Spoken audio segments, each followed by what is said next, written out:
નમસ્કાર વિદ્યાર્થી મિત્રો, આજના વિડીયોમાં આપણે ધોરણ 10 ગણિત અને એમાં પ્રકરણ નંબર 5 સમાંતર શ્રેણી નો અભ્યાસ આપણે કરીએ. પહેલા તો આપણે સમાંતર શ્રેણી આ જે શબ્દ છે સમાંતર શ્રેણી કોને કહેવાય એ સમજીએ. વિદ્યાર્થી મિત્રો, અહીંયા તમને કેટલાક ઉદાહરણ આપેલા છે. નીચે આપેલ સંખ્યાઓની યાદી પર વિચાર કરો. આપણને કેટલીક સંખ્યાઓ આપેલી છે. અહીંયા પહેલું છે 1 2 3 4 પછી ડેશ ડેશ ડેશ, એનો મતલબ કે આગળ ચાલુ ને ચાલુ રહેતી હશે. તો 1 2 3 4 આ એક પ્રકારની પેટર્ન બને છે. એના પછી આપણે જોઈએ તો 100 70 40 10 ડેશ ડેશ ડેશ, એટલે કે આ એક બીજા પ્રકારની પેટર્ન બને છે. અહીંયા આપણે પહેલામાં જોઈએ તો દરેકમાં આગળ એક એકનો વધારો થાય છે, એટલે એકનો વધારો થાય છે દરેકમાં. અહીંયા બીજા નંબરના જે સંખ્યાઓ આપી છે એમાં આપણે જોઈએ તો 100 પછી 70 પછી 40 10, તો જોઈએ તો 30 નો ઘટાડો થાય છે. 30 નો ઘટાડો થાય છે. એના પછી -3 પછી -2 પછી -1 પછી 0. અહીંયા પણ આપણે જોઈએ તો દરેકમાં એક એકનો વધારો થાય છે. આપણે જોઈ શકીએ છીએ કે -3 ની અંદર તમે 1 ઉમેરશો એટલે -2 આવશે, -2 માં 1 ઉમેરશો એટલે -1 આવશે, તો એક એક વધે છે. અહીંયા આપણે જોઈએ તો 3 6 9 12 15, તો 3 નો વધારો છે. અહીંયા પણ આપણે જોઈએ તો -1.0, એના પછી -1.5, એના પછી -2.0 -2.5, તો અહીંયા દરેકમાં -0.5 વધે છે અથવા તો 0.5 બાદ થાય છે. તો આપણે આ જે સંખ્યાઓ છે એ સંખ્યાઓ અમુક ચોક્કસ પ્રકારના નિયમ અનુસાર એક પ્રકારની પેટર્ન રચે છે. તો સંખ્યાઓ કોઈ નિશ્ચિત નિયમ અનુસાર કોઈ પેટર્ન રચતી હોય તો આવી સંખ્યાઓ શ્રેણી રચે છે એવું કહેવાય. શું કહેવાય? શ્રેણી. તો આપણે શ્રેણી કોને કહી શકીએ? તો અમુક સંખ્યાઓ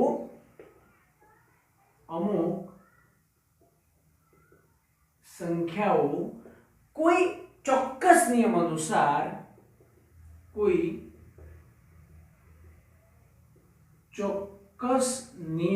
અનુસાર એક પેટર્ન રચે. એક પેટર્ન, જેને આપણે તરાહ શબ્દ પણ બોલી શકીએ છીએ. એક તરાહ રચે, પેટર્ન રચે, ત્યારે તે શ્રેણી રચે છે એવું કહેવાય. તે સંખ્યાઓ શ્રેણી રચે છે. તો આ સંખ્યાઓ શ્રેણી રચે છે એવું કહેવાય. આપણે ધોરણ 10 ની અંદર સમાંતર શ્રેણીનો અભ્યાસ કરવાનો છે. આપણે શ્રેણી અલગ અલગ પ્રકારની હોઈ શકે, એમાં આપણે સમાંતર શ્રેણીનો અભ્યાસ કરીશું. આના પછીના ધોરણોમાં તમે ગુણોત્તર શ્રેણીનો પણ અભ્યાસ કરશો. તો શ્રેણી કોને કહેવાય? તો અમુક સંખ્યાઓ કોઈ ચોક્કસ નિયમ અનુસાર એક પેટર્ન બનાવે ત્યારે એ શ્રેણી રચે છે એવું આપણે કહી શકીએ. હવે એમાંથી આપણે અહીંયા 10મા ધોરણમાં આ પ્રકરણમાં સમાંતર શ્રેણી વિશેનો અભ્યાસ કરીશું. તો સમાંતર શ્રેણી કોને કહીશું એ સમજીએ. સમાંતર શ્રેણી કોને કહીશું? અને જે ઉદાહરણ આપેલા છે એમાં જોઈએ તો પહેલું પદ અહીંયા 1, પછી 2 3 4. અહીંયા પહેલું પદ છે 100, પછી 70 40 10. અહીંયા જોઈ શકીએ છીએ આપણે કે પહેલા 100 છે, પછી દરેક પદમાં 30 નો ઘટાડો થાય છે. અહીંયા પહેલું પદ 1 છે, એના પછીના દરેક પદમાં 1 નો વધારો થાય છે. અહીંયા પહેલું પદ -3 લખ્યા, એના પછી દરેકમાં 1 નો વધારો થાય છે. અહીંયા પહેલું પદ 3 છે, એના પછી દરેકમાં 3 વધે છે. તો આપણે કહી શકીએ કે અહીંયા પ્રથમ પદ જેમાં પ્રથમ પદ આપણે કોઈ એક પદ નક્કી કર્યું, પહેલા પહેલું પદ લખ્યું અને પહેલા પદ પછીના જે દરેક પદો છે એ દરેકે દરેક પદમાં કોઈક નિશ્ચિત સંખ્યા ઉમેરવામાં અથવા બાદ કરવામાં આવે છે. અહીં આપણે 30 નો ઘટાડો થાય છે અને આપણે -30 ઉમેરાય છે એ રીતે પણ બોલી શકીએ. તો જેમાં પ્રથમ પદ સિવાયનું પ્રત્યેક પદ, અહીંયા પ્રથમ પદ લખ્યા પછી આપણે આ ઉદાહરણમાં જોઈએ તો આપણને વ્યવસ્થિત સમજાઈ જાય કે એ પહેલું પદ છે 100, એના પછીના દરેકે દરેક પદમાં 30 ઘટે છે. એટલે કે જેમાં પ્રથમ પદ સિવાયનું પ્રત્યેક પદ આગળના પદમાં નિશ્ચિત સંખ્યા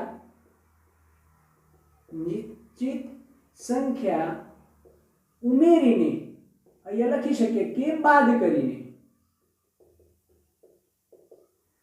ઉમેરીને કે બાદ કરીને મેળવી શકાય. કોઈ નિશ્ચિત સંખ્યા ઉમેરીને કે બાદ કરીને, આપણે આ ન લખીએ તો પણ ચાલે કારણ કે આપણે ઉમેરીને એનો મતલબ આપણે આમ પણ લખી શકીએ, અહીંયા -30 ઉમેરાય છે એમ લખીએ તો પણ ચાલે. તો જેમાં પ્રથમ પદ સિવાયનું પ્રત્યેક પદ આગળના પદમાં નિશ્ચિત સંખ્યા ઉમેરીને મેળવી શકાય તેવી સંખ્યાઓની યાદી સમાંતર શ્રેણી છે. તો તેવી સંખ્યાઓની આપણે જે યાદી બનાવીએ એ સમાંતર શ્રેણી છે. તો જેમાં પ્રથમ પદ સિવાયનું પ્રત્યેક પદ કોઈક નિશ્ચિત સંખ્યા ઉમેરીને આપણે મેળવી શકીએ એવી સંખ્યાઓની યાદી એ સમાંતર શ્રેણી છે. આપણે સમાંતર શ્રેણી માટે એક બાબત ધ્યાનમાં રાખીશું કે અહીંયા આપણે જે ઉદાહરણ લખ્યા છે એમાં અહીંયા જોઈએ પહેલા 3 તો અહીંયા ડેશ ડેશ ડેશ કે ચાલુ ને ચાલુ રહે છે. તો એવી સમાંતર શ્રેણી કે જેમાં કોઈ છેડો જ નથી તો એ અનંત સમાંતર શ્રેણી છે. અનંત સમાંતર શ્રેણી. તો જેમાં પદની સંખ્યા નિશ્ચિત ન હોય, પદની સંખ્યા આપણે ગણી શકીએ એવી ન હોય, ચાલુ ને ચાલુ રહેતી હોય, ડેશ ડેશ ડેશ છે એ આપણે જોઈ શકીએ છીએ. તો એવી સમાંતર શ્રેણી એ અનંત સમાંતર શ્રેણી છે. જ્યારે અહીંયા આટલે પૂર્ણ થઈ જાય છે તો આપણે ગણી શકીએ કે અહીંયા 1 2 3 4 5 પદ છે, અહીંયા 1 2 3 4 પદ છે. તો એવી સમાંતર શ્રેણી કે જેમાં આપણે પદની સંખ્યા ગણી શકીએ તો એવી સમાંતર શ્રેણીને શાંત સમાંતર શ્રેણી કહીએ છીએ. શાંત સમાંતર શ્રેણી. તો સમાંતર શ્રેણી બે પ્રકારે છે, અનંત સમાંતર શ્રેણી, શાંત સમાંતર શ્રેણી. અનંત સમાંતર શ્રેણીમાં પદની સંખ્યા નિશ્ચિત નથી, જ્યારે અહીંયા પદની સંખ્યા નિશ્ચિત છે. અહીંયા આપણે પદની સંખ્યા ન ગણી શકીએ તો અનંત અને નિશ્ચિત ગણી શકીએ તેવી હોય તો એ શાંત સમાંતર શ્રેણી છે. તો આપણે ધોરણ 10 ની અંદર આ પ્રકરણમાં સમાંતર શ્રેણીનો અભ્યાસ કરીશું. વિદ્યાર્થી મિત્રો, અહીંયા આપણે જે સંખ્યાઓની યાદી બનાવી છે આ પદ કહીશું. આપણે આને શું બોલીશું? પદ. પહેલું પદ, બીજું પદ, ત્રીજું પદ, ચોથું પદ, તેને પદ બોલીશું. સામાન્ય રીતે આપણે આને પહેલા પદને A1 A2 A3 A4, પહેલા પદને A1, બીજા પદને A2, ત્રીજા પદને A3, પછી ચોથા પદને A4 આવી રીતે દર્શાવીએ છીએ. પણ સરળતા ખાતર પ્રથમ પદ એને આપણે A વડે દર્શાવીશું અને આ જે નિશ્ચિત સંખ્યા ઉમેરીએ છીએ અથવા બાદ કરીએ છીએ તો એ જે નિશ્ચિત સંખ્યા ઉમેરાય છે, જેમ કે અહીંયા -30 ઉમેરાય છે અથવા તો 30 બાદ થાય છે, તો એ જે દરેકે દરેક પદમાં 30 બાદ થાય છે તો એ જે બાદ થાય છે એને આપણે સામાન્ય તફાવત D બોલીશું અને પ્રથમ પદને આપણે શું બોલીશું? A. પ્રથમ પદને આપણે A કહીશું. જે નિશ્ચિત સંખ્યા ઉમેરાય છે એને આપણે સામાન્ય તફાવત ડી કહીશું. તો પ્રથમ પદને આપણે એ, જે નિશ્ચિત સંખ્યા ઉમેરાય છે એને આપણે ડી કહીશું. તો આપણે આટલી બાબત સમાંતર શ્રેણી માટે ધ્યાનમાં રાખીશું. આમ આપણે પદ દર્શાવવા માટે પ્રથમ પદ a1, આ a2, આ a3, આ a4 આવી રીતે દર્શાવી શકીએ. પણ સરળતા ખાતર આપણે પ્રથમ પદને એ જ વડે દર્શાવી શકીએ. હવે સામાન્ય તફાવત એટલે કે ડી શોધવો હોય તો સામાન્ય તફાવત શોધવા માટે કોઈ પણ બે ક્રમિક પદોની બાદબાકી કરીએ તો આપણને સામાન્ય તફાવત ડી મળી જાય. તો ડી બરાબર આમ તો આપણે બીજું પદ માઈનસ પ્રથમ પદ આવું લખી શકીએ, અથવા તો a2 માઈનસ a1, બીજું પદ માઈનસ પ્રથમ પદ અથવા a2 માઈનસ a1, તો આપણને તફાવત મળી જાય. આવા કોઈ પણ બે ક્રમિક પદોની બાદબાકી કરીએ જો સમાંતર શ્રેણી આપેલી હોય તો સમાંતર શ્રેણીમાં કોઈ પણ બે ક્રમિક પદોનો તફાવત એક સમાન જ હોય. કોઈ પણ બે ક્રમિક પદોનો તફાવત એક સમાન હોય તો જ આપણે એને સમાંતર શ્રેણી કહી શકીએ. તો સમાંતર શ્રેણી માટે તમે તફાવત શોધવા માટે કોઈ પણ બે ક્રમિક પદોની બાદબાકી કરી શકો. એટલે કે ત્રીજું પદ માઈનસ બીજું પદ પણ લઈ શકાય, સાતમું પદ માઈનસ છઠ્ઠું પદ પણ લઈ શકાય.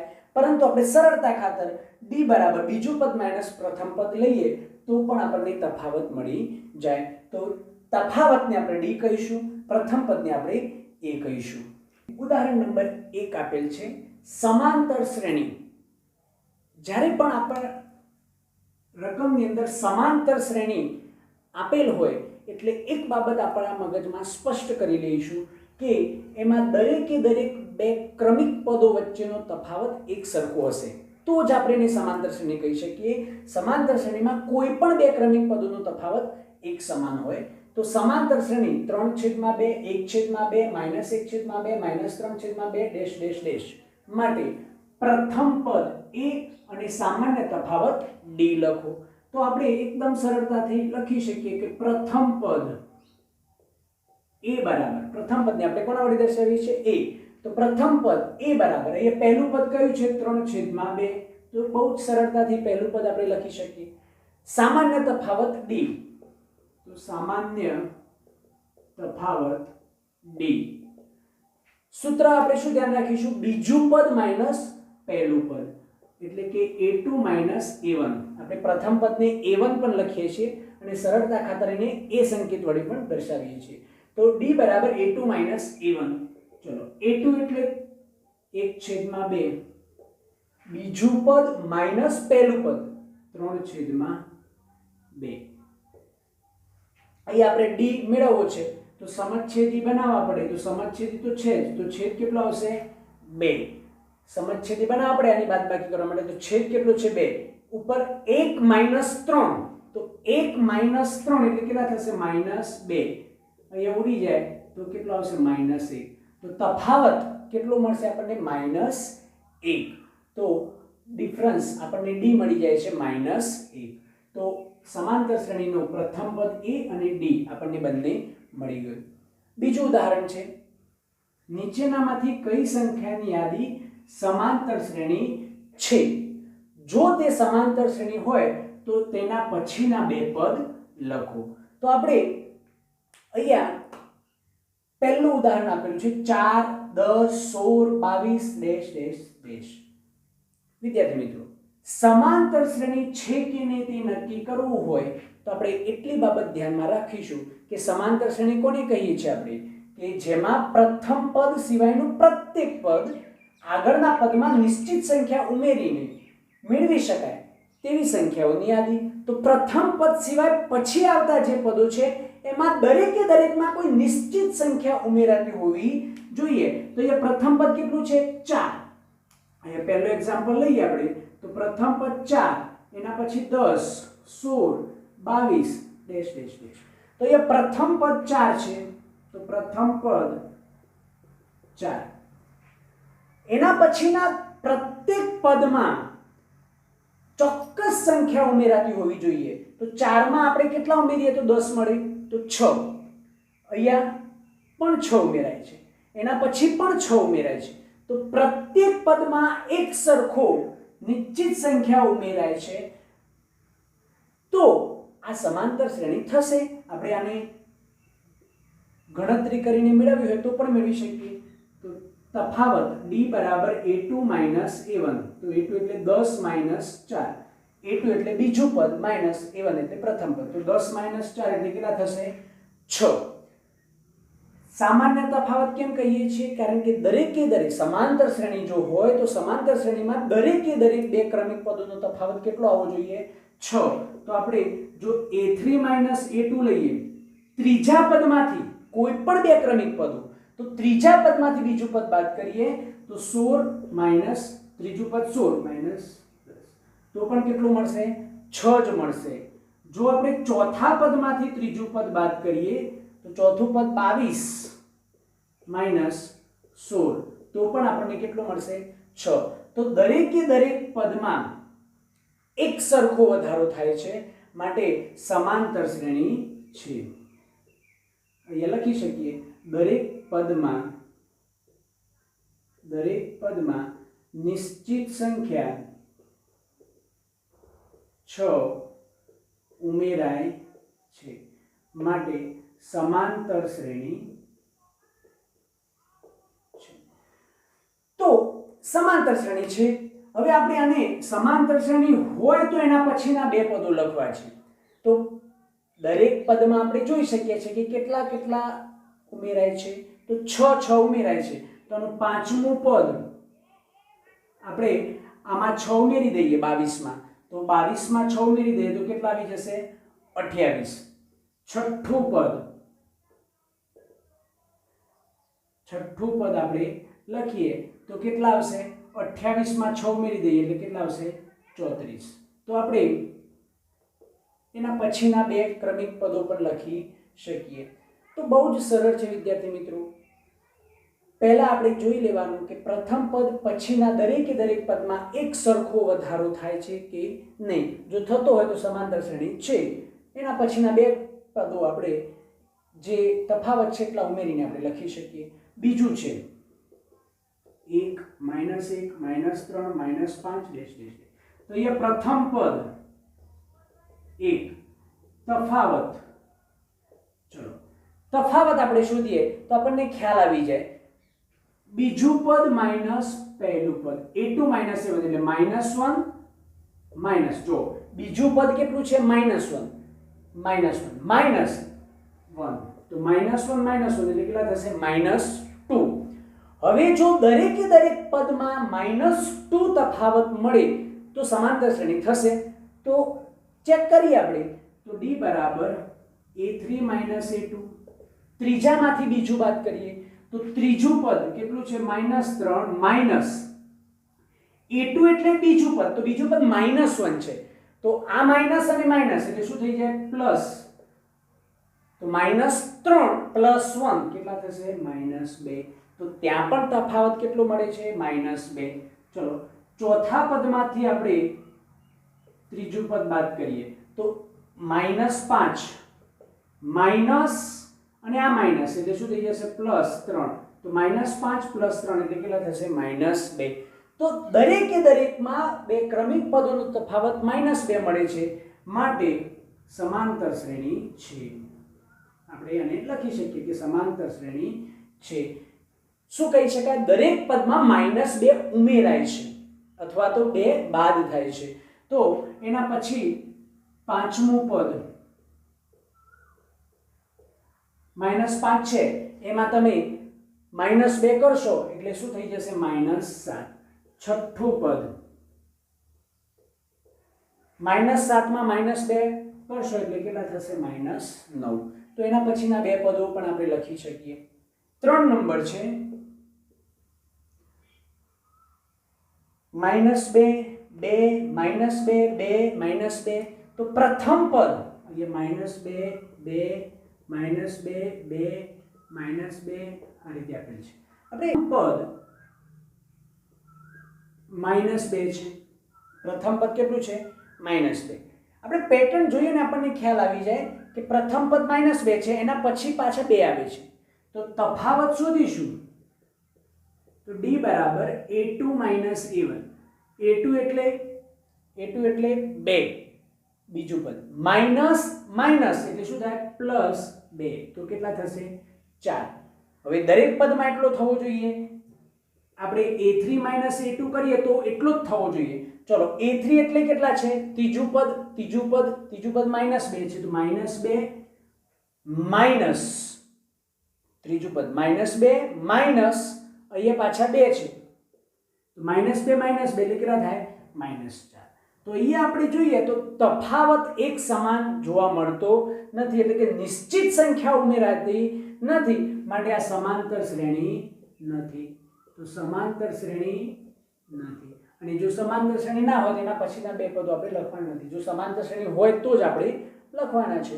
તો આ સમાંતર શ્રેણી બનશે નહીં. તો આ પેટર્ન જે છે એ પેટર્ન શ્રેણી છે સમાંતર શ્રેણી નથી કારણ કે કોઈ નિશ્ચિત સંખ્યા ઉમેરાતી કે બાદ થતી નથી. એના પછી 4 નંબર આપણને આપેલ છે 1 1 1 2 2 2 3 3 3 ડેશ ડેશ ડેશ. અહીંયા પણ તમે જોઈ શકો છો કે પ્રથમ પદ કેટલું છે 1. હવે અહીંયા તમે આમાંથી અહીંયા બાદ કરશો તો એકમાંથી એક જાય એટલે 0 રહેશે. અહીંયા ત્રીજામાંથી બીજું બાદ કરશો તો એકમાંથી એક જાય એટલે 0 રહેશે. ચોથા પદમાંથી ત્રીજું પદ બાદ કરશો તો બેમાંથી એક જાય તો શું રહેશે 1 રહેશે. તો અહીંયા તફાવત 0 છે, અહીંયા 0 છે, અહીંયા 0 છે પણ અહીંયા કેટલા વધે છે પાછા 1 વધે છે. તો નિશ્ચિત સંખ્યા ઉમેરાતી નથી માટે આપણે ગણતરી કરીને અને અથવા સીધું પણ કહી શકીએ કારણ કે નિશ્ચિત સંખ્યા ઉમેરાતી નથી માટે આપણે કહી શકીએ કે સમાંતર શ્રેણી નથી. તો સમાંતર શ્રેણી આ પણ બનશે નહીં. શ્રેણી છે પેટર્ન છે પણ અહીંયા એક શૂન્ય વધે છે, અહીંયા શૂન્ય વધે છે પણ અહીંયા પાછું 1 વધે છે, પછી પાછા શૂન્ય વધે છે, પછી શૂન્ય વધે છે, પછી પાછું 1 વધે છે. તો સમાંતર શ્રેણી બનશે નહીં કારણ કે સમાંતર શ્રેણીની આપણી વ્યાખ્યા શું છે કે પ્રથમ પદ સિવાય દરેકે દરેક પદ જે છે એમાં નિશ્ચિત સંખ્યા ઉમેરાતી હોવી જોઈએ તો આપણે એને સમાંતર શ્રેણી કહી શકીએ. તો આપણે સમાંતર શ્રેણી છે કે નહીં એ પણ નક્કી કરી શકીએ. આપણે 10મા ધોરણમાં સમાંતર શ્રેણી આપેલ હોય એવા એક્ઝામ્પલ શીખવાના છે.